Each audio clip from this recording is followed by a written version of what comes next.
2026 பட்ஜெட்டில் தமிழ்நாட்டிற்கு அள்ளி அள்ளி தர இருக்கிறார் நரேந்திர மோடி. சிபிஐ விசாரணைக்கு செந்தில் பாலாஜியும் ஆஜராக கூடும் அப்படின்னு நீங்க சொல்றீங்க. விஜய் டிமாண்ட் பண்ண போறாரு. 2029 தாங்கள் ஜெயித்தால் இந்தியா, தோற்றால் லண்டன் அப்படின்னு பிரியங்கா காந்தி முடிவுக்கு வந்தது. இதர் தாரு மில்தா ஹை அப்படின்னா இங்கு சாராயம் விற்கப்படும். எங்க ரயில்வே ஸ்டேஷன்ல நீங்க இந்திய பெயிண்ட் அடிக்கிறீங்க. இந்தி ஒழிக, டாஸ்மாக் கடையில் இந்தி வாழ்க. என்னங்க இது? கோலஹலாஸ் டிவி யூடியூப் சேனல், இது வாய்மையின் எக்காலம்.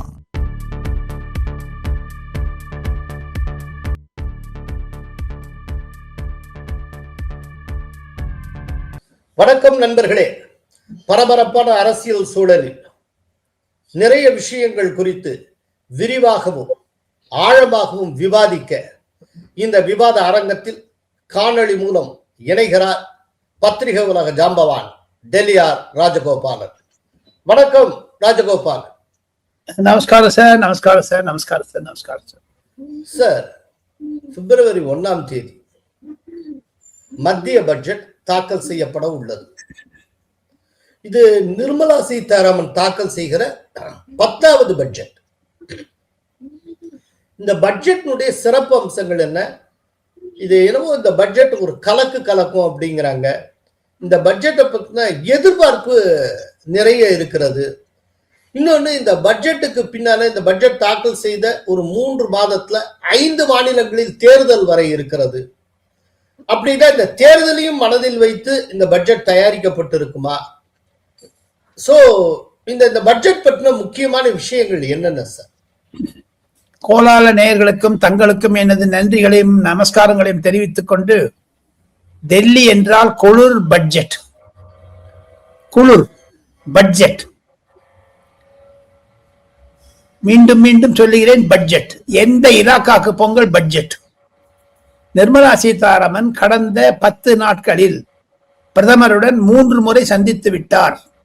இனி வரக்கூடிய 5-6 நாட்களில் 2 முறை சந்திக்க இருக்கிறார்.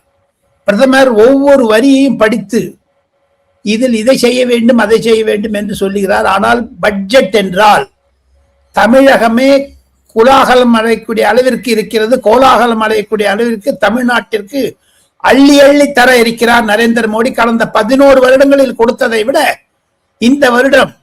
காரணம் என்ன என்று கேட்டால், நிர்மலா சீதாராமன் 10வது பட்ஜெட் 2 டிஜிட்ஸ்ல வந்தாச்சு அந்த அம்மா.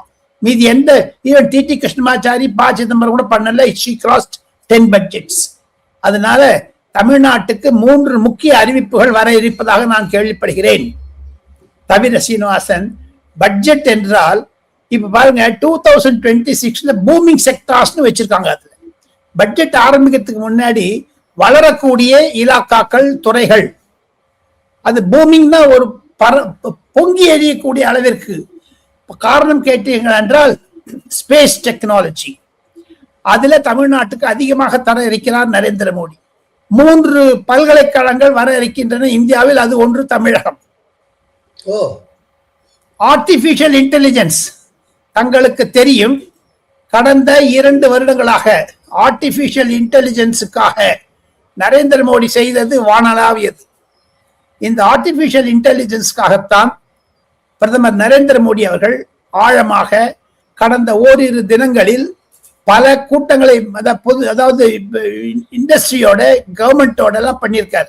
தவிர பிப்ரவரி 20, 21, 22 அளவிற்கு உலகத்தில் ஆர்டிபிஷியல் இன்டெலிஜென்ஸ் இந்தியா என்ற தலைப்பில் பிரான்ஸ் அதிபர், இஸ்ரேல் அதிபர், ஸ்வீடன் அதிபர், அமெரிக்க உள்துறை அமைச்சர் போன்ற 20 G20 விட பெருசா பண்ண போறார் ஆர்டிபிஷியல் இன்டெலிஜென்ஸ் பற்றி. அதற்கெல்லாம் ஒருங்கிணைப்பது அஸ்வினி வைஷ்ணவ். அவருக்கு துணையாக இருப்பது எஸ் கிருஷ்ணன் என்று சொல்லக்கூடிய தமிழ்நாடு IAS ஆபீசர். சோ ஆக மொத்தம் ஆர்டிபிஷியல் இன்டெலிஜென்ஸில் ஒரு பல்கலைக்கழகம் வர இருக்கிறது. அடுத்ததாக ரினியூவபிள் எனர்ஜி, அடுத்ததாக பைனான்சியல் டெக்னாலஜி, ஃபின்டெக்னா அது தமிழ் எப்படி சொல்றதுன்னு தெரியாது எனக்கு. எது இருப்பினும் பொருளாதாரத்தை குறிப்பிட்டது இருக்கிறது. ஹெல்த் கேர், நரேந்திர மோடிக்கு ஒரு மாபெரும் சோதனையாக இருந்தது கொரோனா. கொரோனாவில் இருந்து அவர் படித்தது பல. அதை வைத்துக் கொண்டு 780 மாவட்டங்களுக்கு கேஸ் அதாவது சிலிண்டர், ஆக்சிஜன் சிலிண்டர் வைக்கக்கூடிய அளவிற்கு பணத்தை ஒதுக்கினார் அந்த கொரோனா காலத்தில் கூட நரேந்திர மோடி. அதை மையமாக வைத்துக் கொண்டு மருத்துவமனைகளில் முக்கியமானதாக இருக்கக்கூடிய சில கருவிகளை மத்திய மாநில அரசு இரண்டும் சேர்ந்து கொண்டு ஒவ்வொரு மாவட்டத்திலும் சிறப்பான மருத்துவமனை வேண்டும் என்று தான் நரேந்திர மோடியின் யோசனை வேற. அதை தவிர அட்வான்ஸ்ட் மேனுஃபேக்சரிங் டிவன் டெக்னாலஜி தான் இருக்குதுங்க, செமிகண்டக்டர் மாதிரி. அதையும் தவிர எனக்கு இன்னும் கன்சியூமர் கூட்ஸ்ல நிறைய பண்ண போறான்னு கேள்விப்படுறாங்க. இன்ஃபர்மேஷன் டெக்னாலஜி அதிகமா பண்ண போறாங்க. எல்லாத்தையும் விட்டுருங்க. பொருளாதாரத்தை நிலையாக கொண்டு வந்து உலகத்திலேயே 3வது இடத்திலிருந்து 2வது இடத்துக்கு வந்தாகி விட்டது இந்திய பொருளாதாரம். அதை மையமாக கொண்டு வளர்ச்சி வளர்ச்சி வளர்ச்சி, இதைத்தான் நரேந்திர மோடியினுடைய பட்ஜெட் சாராம்சம், நிர்மலா சீதாராமனுடைய சாராம்சம். தமிழச்சியாக இருந்தாலும் தமிழகத்துக்கு நிறைய செய்ய இருக்கிறார்கள். அள்ளி அள்ள தரப்போகிறார். 3வது முறையாக நான் சொல்ல ஆசைப்படுகிறேன், தமிழகத்திற்கு முதலிடம் இந்த 2026 பட்ஜெட்டில். நரேந்திர மோடி அவர்கள் சென்ற வருடம் பேசும் பொழுது கூட எனக்கு பல கடிதங்கள் வந்து கொண்டிருக்கின்றன தமிழக முதலமைச்சர் மு க ஸ்டாலினிடமிருந்து. அனைத்தையும் நான் பதில் போட்டுக் கொண்டிருக்கிறேன். எனினும் தாருங்கள் தாருங்கள் தாருங்கள், பணம் கொடுங்கள் பணம் கொடுங்கள் என்று ரோத்தே ரேத்தாக அழுது கொண்டே இருக்கிறார் என்று சொன்னாரே, அது சிரிக்க வைக்கக்கூடிய அளவிற்கு தமிழகத்தினுடைய 8 கோடி மக்களுக்கு நல்லதை செய்ய இருக்கிறார் இந்த பட்ஜெட் மூலமாகத்தான் சீனிவாசன். சார், இதோட இன்னொரு முக்கியமான ஒரு விஷயம், நாளைக்கு டெல்லியில 2 முக்கியமான விசாரணை நடக்க இருக்கின்றன. ஒன்னு, சுப்ரீம் கோர்ட்ல ஒரு கேஸ் வருது.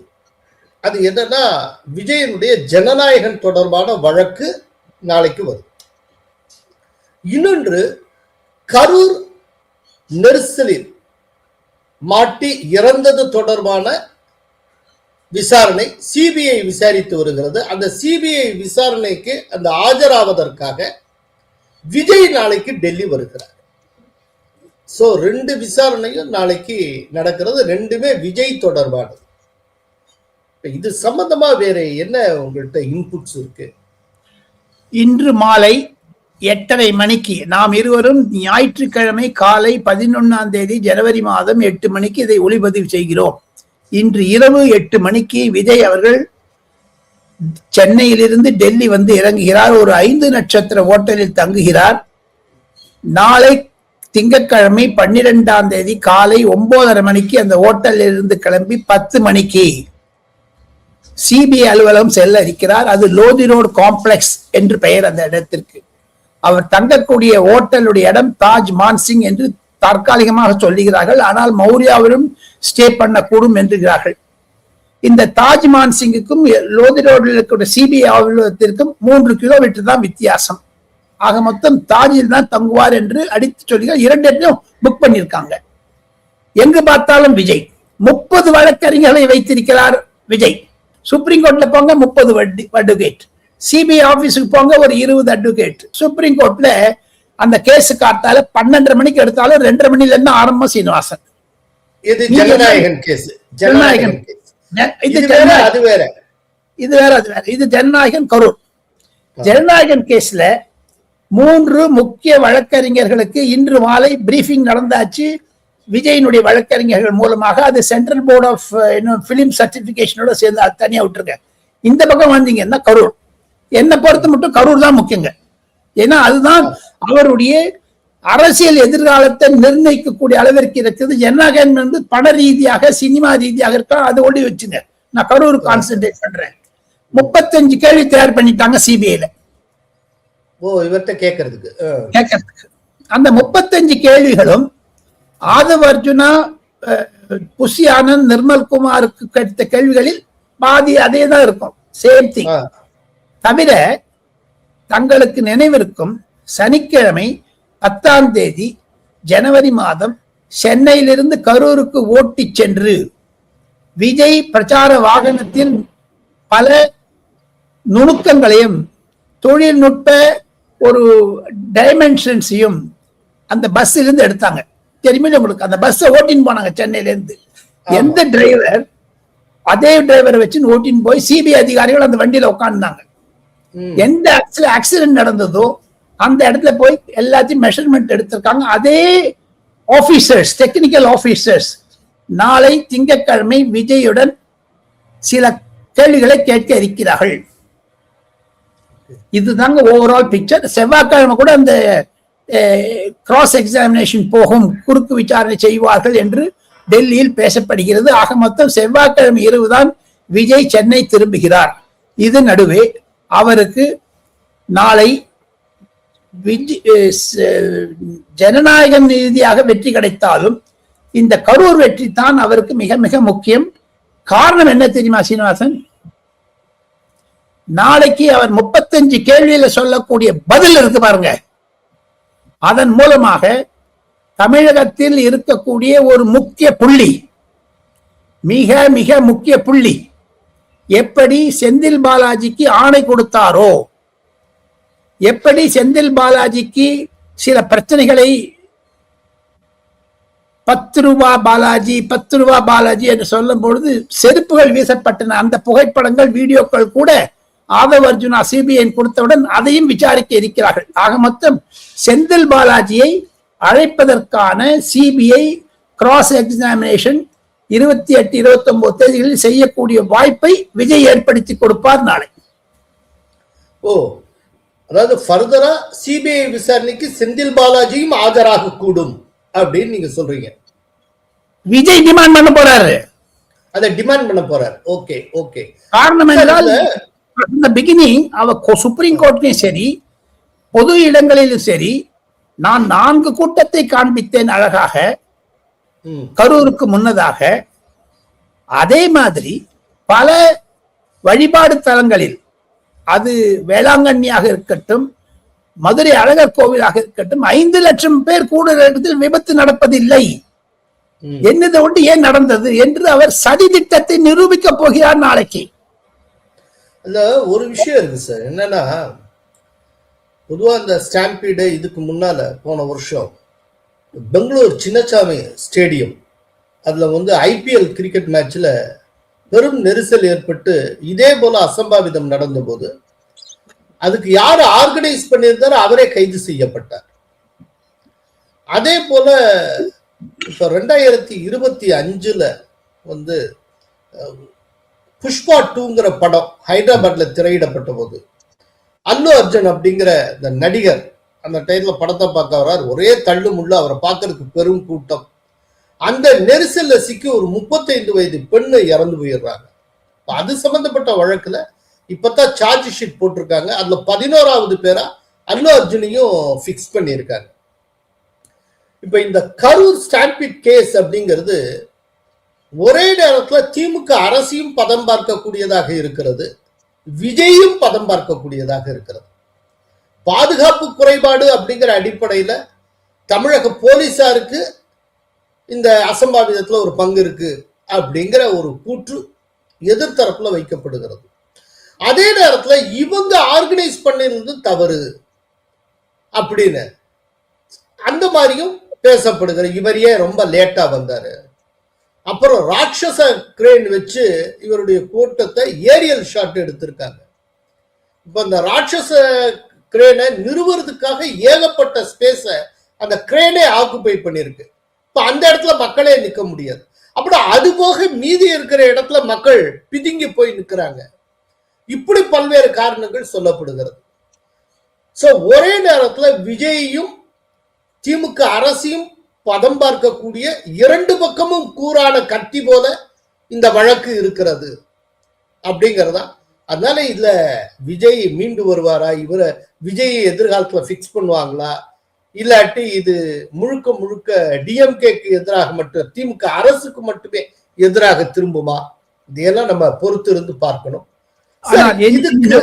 அதை தவிர எனினும் இந்த சிபிஐ அதிகாரிகள் நிலையை பற்றி சிபிஐ டைரக்டர் அஜய் ரஸ்தோகி என்று சொல்லக்கூடிய முன்னாள் நீதியரசர், அவர் சுப்ரீம் கோர்ட்டினால் நியமிக்கப்பட்டவருக்கு இன்ட்ரீம் ரிப்போர்ட் கொடுத்தாகிவிட்டது. நாளை விஜயை கேட்ட பிறகு 23ஆம் தேதி அன்று ஜனவரி மாதம் அஜய் ரஸ்தோகி அவர்கள் சீலிட்ட என்வலப்ல கவர்ல தன்னுடைய ஃபைண்டிங்ஸ் சிபிஐ டைரக்டர் கொடுக்க போறாரு. அந்த சிபிஐ டைரக்டர் ஸ்டேட்டஸ் ரிப்போர்ட் என்று பெயர். இந்த ஸ்டேட்டஸ் ரிப்போர்ட் சுப்ரீம் கோர்ட்டுக்கு தாக்கல் செய்த பிறகு அது பொது வழியில் வரும்.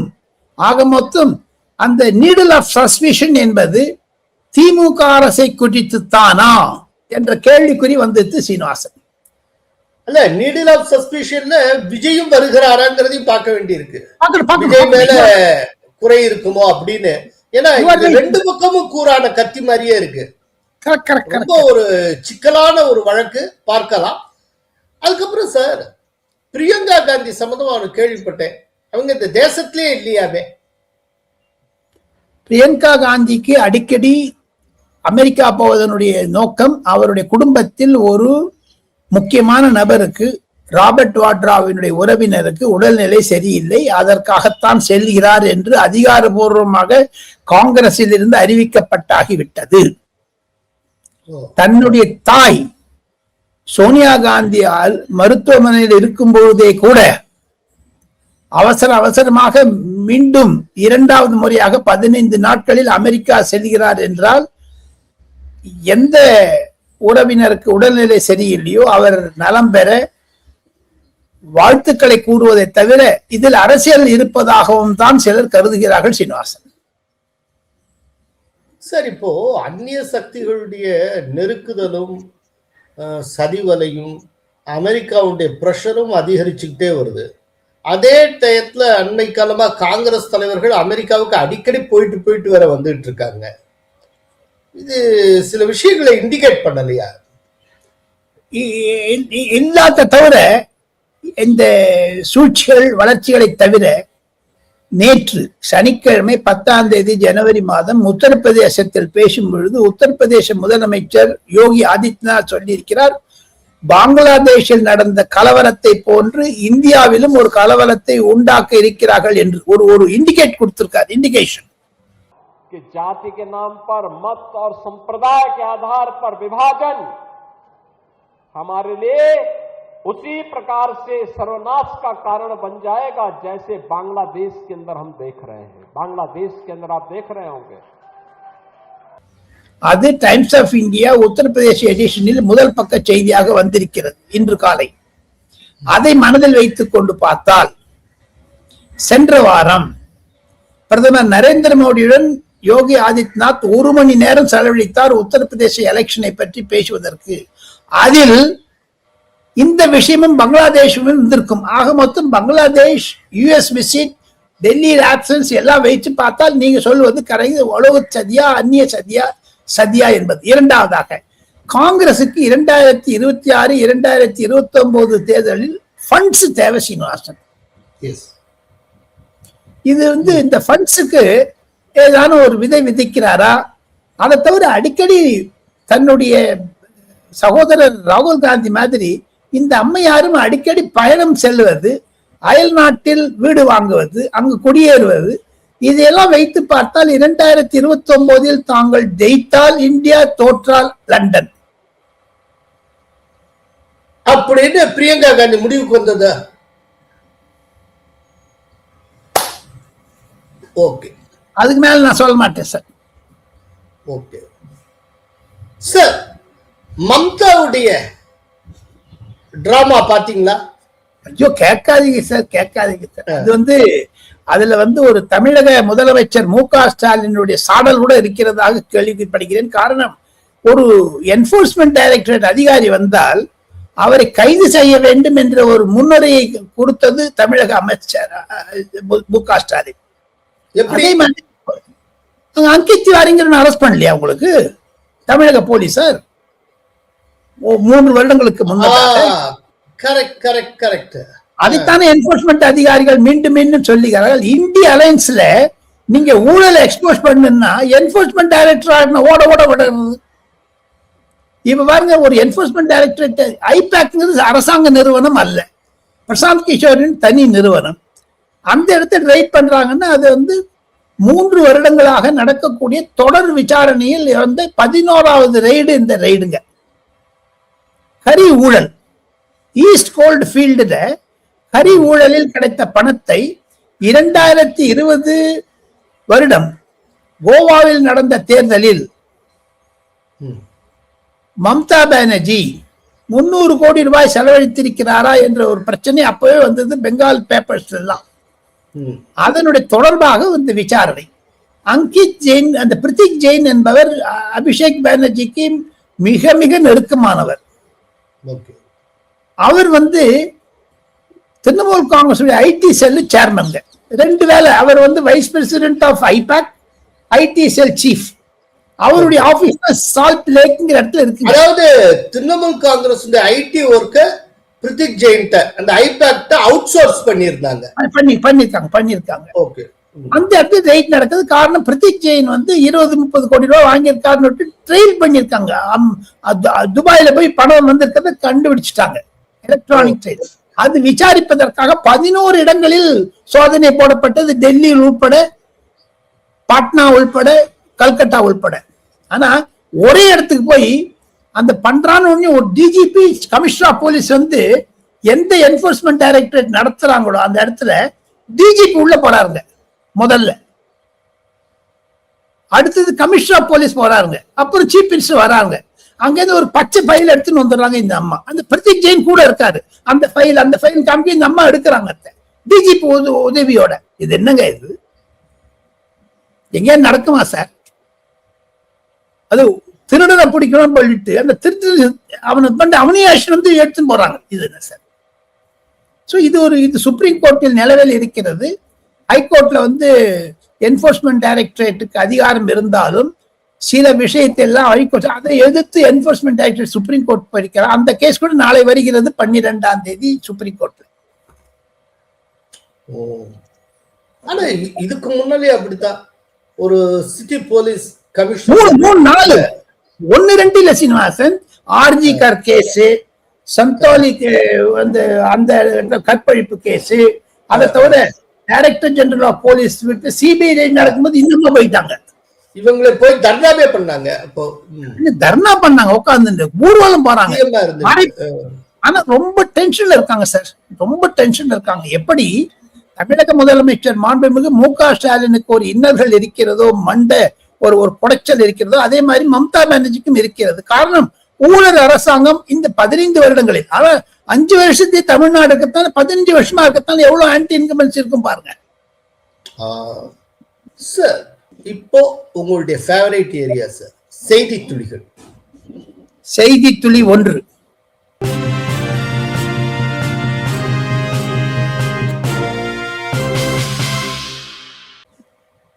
பிரதமர் செயலகத்தில் 1,80,043 அப்ளிகேஷன் வந்திருக்குது பத்மா அவார்டுக்காக. அது குறித்த கூட்டம் 18ஆம் தேதி நடக்க இருக்கிறது. ஆக மொத்தம் 65 பேர் தேர்ந்தெடுப்பதற்கு நரேந்திர மோடி சொல்லுவது மாதிரி பீப்புள்ஸ் அவார்டு, பொது ஜனங்கள் மூலமாக யோசனைகளை கேட்டு அதிலிருந்து தேர்ந்தெடுக்கக்கூடியவர்கள் பத்மா அவார்ட் கமிட்டி கூட்ட இருக்கிறது. பிரதமர் அதற்கு அமித்ஷா அவர்களும் கல்ச்சுரல் மினிஸ்டர் கஜேந்திர ஷெகாவத் அவர்களும் கூடி முடிவு எடுப்பார்கள். அந்த கூட்டிக்கு சப் கமிட்டி ஒன்று இருக்குது. அந்த சப் கமிட்டிக்கு ஒரு சப் கமிட்டி இருக்குது. 4-5 லேயர்ஸ் இருக்குங்க, ரொம்ப குரூஷியலான. ஆனா இதுல வந்து மிக முக்கியமாக பட்ஜெட்டுக்கு முன்னதாக யாருக்கு பாரத ரத்னா முத்துராமலிங்க தேவருக்கு கிடைக்குமா,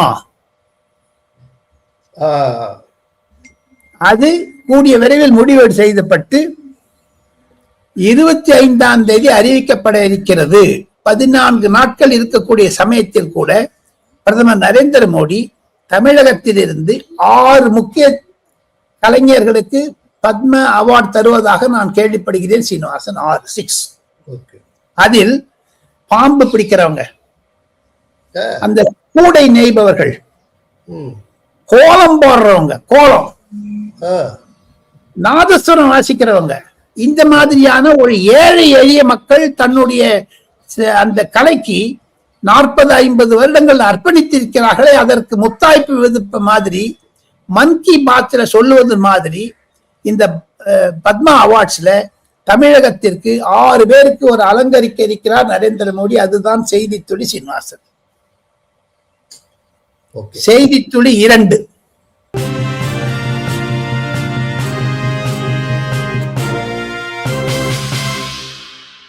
இந்திரா காந்தி அம்மையார் உயிர் நீப்பதற்கு முன்னதாக 28ஆம் தேதி அக்டோபர் மாதம் 1984 வருடத்தில் மக்கன்லால் போதேதார் என்று சொல்லக்கூடிய ML போதேதார் அவர்கள் ஸ்டீல் மினிஸ்டரா இருந்தார் இந்திரா காந்தி கேபினெட்ல. ஸ்ரீநகர்ல இருந்து ஒரே பிளேன்ல வந்திருந்தாங்க.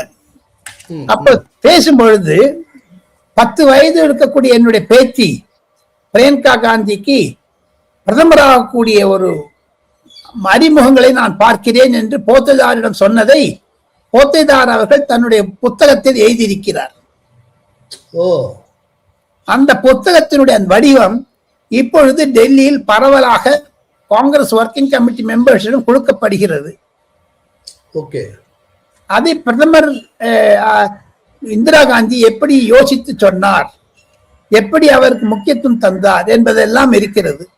அதை வைத்துக் கொண்டு பார்த்தால் பிரியங்கா காந்தி காங்கிரஸில் ஒரு முக்கிய பதவி வருவதற்கான ஒரு பூர்வ பிடிகளை காங்கிரசார் ஆரம்பித்து விட்டார்கள் என்றாலும், ஏன் மக்கன்லால் போத்தேதாரை சோனியா காந்தி விரும்பவில்லை என்று கேட்கிறார்கள் இப்பொழுது. காரணம், சோனியா காந்தி விரும்பியது ராகுல் காந்தியை தான். ஆக மொத்தம் இந்த கன்ஃபியூஷன். இப்ப இன்னொரு புஸ்தகம் வரப்போகுதுங்க. அர்ஜுன் சிங் எழுதின புத்தகம், மத்திய பிரதேஷ் முதலமைச்சராக இருந்தவர். அந்த புத்தகத்திலும் குறிப்பிட்டிருக்கிறார்கள் பிரியங்கா காந்தி தான் என்று. இது தவிர இன்னும் 4வது புத்தகம் வெளில வந்திருக்குங்க. ஒபாமா எழுதியிருக்கார் ராகுல் காந்தி பத்தி. அதனுடைய பக்கங்களும் வெளியே வருகிறது. ராகுல் காந்தி பத்தி ஒரு குழப்பவாதி ராகுல் காந்தி என்று. அது 20 வருடங்களாக நிரூபித்து விட்டாலும் இப்பொழுது பிரியங்கா காந்தி புத்தகம், ராகுல் காந்தி புத்தகம் என்ற புத்தக வடிவத்தில் இருந்து பல ஒரு பேஜஸ், பக்கங்கள் டெல்லியில் உலாவ ஆரம்பித்து விட்டது. அதுதான் செய்தித்துளி சீனிவாசன். செய்தித்துளி 3.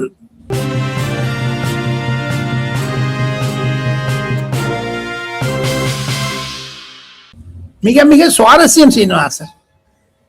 JP நட்டா மத்திய சுகாதார அமைச்சருக்கு தமிழக பாஜக தலைவர் நயினார் நாகேந்திரன் ஒரு 2 பக்க கடிதத்தை எழுதியிருக்கிறார்.